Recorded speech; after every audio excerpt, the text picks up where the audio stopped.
Well, today we're in Templeton. We're on the beautiful Central Coast. We're at Vineyard Elementary, and today we're here to Do the math!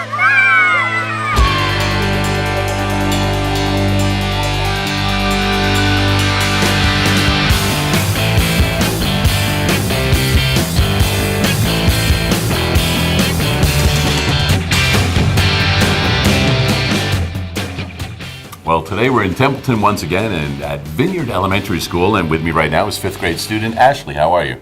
Good. You ready? You ready to go? Yes. All right, let's take a look at what we have to do. We have to find two equivalent fractions for 5/15. Now, the fraction line means we're going to divide. What is do you know the name of the number on top and the number on bottom? Yes, What this is it? is the denominator and numerator. Good. So equivalent fractions, what do we have to do with this? So we have 5/15. We want to find things that are equal to that. So how do you want to go about this? Times it You want to times it by what? by 2. All right, so go ahead and take it away. All right, because whatever you do to the top, you have to do to the bottom, right? Yes. Okay, so go ahead and keep on going.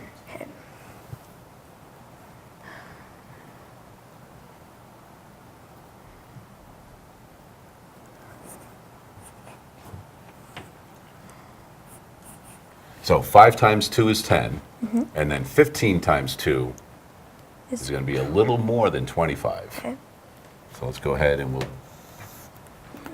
how about just do it right down here? All right, so go Okay. 15 times 2. Go ahead and work that out. Okay. There you go. So what is it? 30. There you go. So why don't you go ahead and put 30 up there. Now, when you multiply by 2 times 2, that's the same as a whole 1, right? So we're Yes. just making that a little larger, but it is equal to 5/15. Now, the problem says to find two equivalent fractions, right? So I'll just write the 10/30 over here, all right, because that is equivalent to it.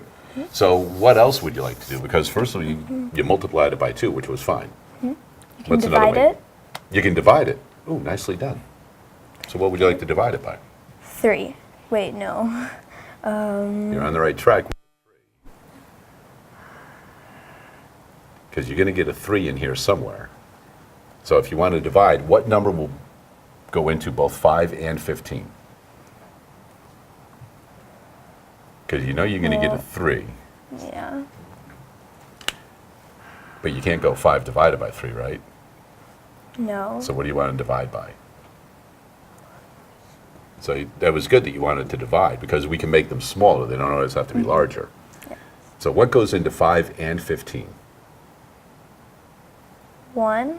1, but then we would come up with 5 and 15 again. So what else besides 1? Can 5. There you go. 5 goes into them, right? So go ahead and divide each of those by 5.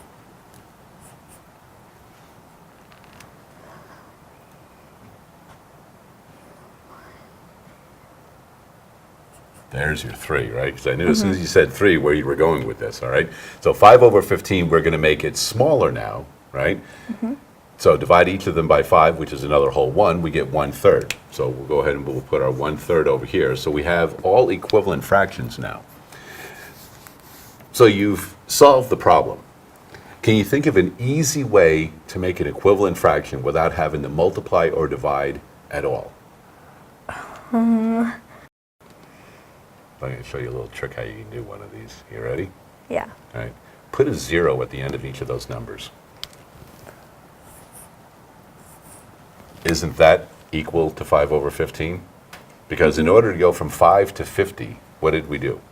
You have to multiply it by 10. Multiply it by 10, which means just add a 0, right? And to yes. go from 15 to 150, we multiplied by, 10. and all we did was put a 0 on there, right? Yes. So that way you can make an equivalent fraction simply by putting a 0 at the end of each number.